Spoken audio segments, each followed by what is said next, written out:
মালিককে দান না করলে মাল থেকে বরকত উঠাইয়া নেওয়ার মালিককে ও বন্ধুগণ মুসলমান ভাইরা এবার প্রশ্ন করতে পারেন যে হুজুর গো এইটা কি বলেন অঞ্চলের মধ্যে দেশের মধ্যে অনেক মানুষ আছে গো 1 টাকা দান করে না এক ওয়াক্ত নামাজও পড়েন না খানা থাকিয়া পেশাব করে বসে বসে পেশাব করেন না ও হুজুর গো তারপরেও তার বাড়িতে 4 তলা বিল্ডিং আছে আর একটা বানাবে গো রড বাহির করে রাখছে আবার একটা পাঞ্জাব গাড়ি ছিল এলপি পাঞ্জাব দুইটা হইয়া গেল একটা ইন্ডিকা ছিল এবার স্করপিও নিয়ে নিল স্করপিও ভাল লাগে না বিএমডব্লিউ নিয়ে নিল ও হুজুর জীবনে দামও করলো না নামাজও পড়লো না আল্লাহর হুকুমও মানলো না তাহলে এত ধনী কেমন করিয়া হইয়া গেল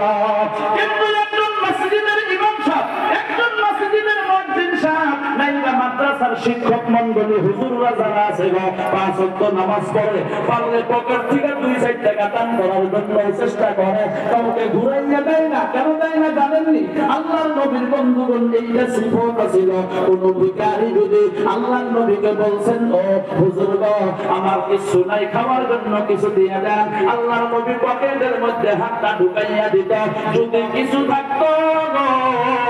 দেওয়ার জন্য চেষ্টা করব আর যদি না থাকতো বলে নাই আমি দেব না এমন কথা বলেন নাই বলছে পরে আল্লাহ দিয়া দেব সুবহানাল্লাহ বলেন পরে আল্লাহ দিয়া দেব এই কথা বলেন নাই দেব না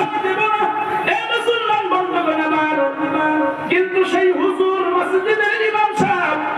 মুয়াজ্জিন সাহেব মাদ্রাসার শিক্ষক হুজুর যারা হাফেজ যারা মাওলানা মুফতি যারা একটা সাইকেল যদি নিয়ে যায় সাইকেলটা বন্ধু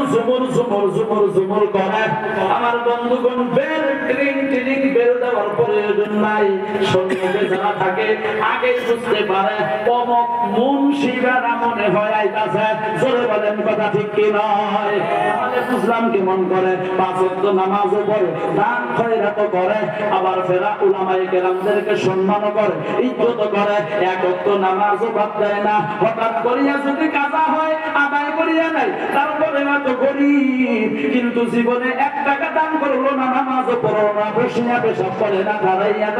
করে ওই মানুষটা এত ধনী কেমন করিয়া হলো তাহলে কেমন করিয়া বুঝবো দান করলে মালে বরকত দেয় আল্লাহ না করলে মাল থেকে বরকত উঠাইয়া দেয় আমার আল্লাহ এটা কেমন করিয়া বুঝবো আমার বন্ধুগণ উলামায়ে কেরাম আছে আমি প্রথমেই বলছি আমি ছোট্ট মানুষ আলিমুল আমাদের সামনে এত জনগণ লক্ষ লক্ষ মানুষ আমি এত মানুষের সামনে কোনোদিন কথা বলি নাই কি বলবো না বলবো